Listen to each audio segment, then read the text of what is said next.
Hello दोस्तों, अस्सलाम वालेकुम। जुगनू न्यूज़ नेटवर्क में खुश आमदीद। दोस्तों, मरीज़ की खोपड़ी में लाल बेग ने बच्चे दे दिए। एक दिल दहला देने वाली वीडियो।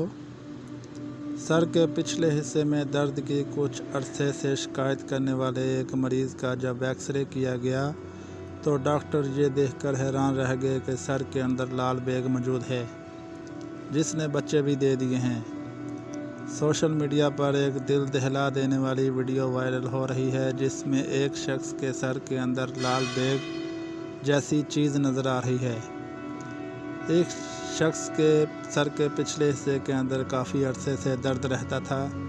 जब इसका एक्सरे किया गया तो देखा गया कि अंदर कीड़े जैसी कोई चीज़ मौजूद है।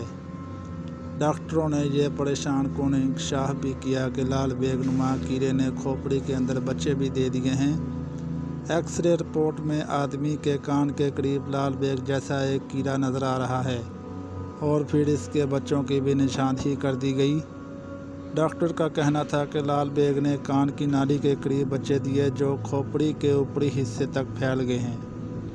ये देखकर मरीज़ को फौरी तौर पर सर्जन के पास एमरजेंसी डिपार्टमेंट रेफ़र कर दिया गया। वीडियो देखकर लोग हैरान रह गए। हर किसी को लगा कि ये किसी हॉरर फिल्म से कम नहीं है। बाद ने तो ये भी कहा कि हर इंसानी जिल्द के अंदर कीड़े मौजूद होते हैं, ये कोई बहुत बड़ी बात नहीं। दोस्तों, वीडियो अच्छी लगी हो तो वीडियो को लाइक और चैनल को सब्सक्राइब लाजमी करें। शुक्रिया। अल्लाह हाफ़िज़।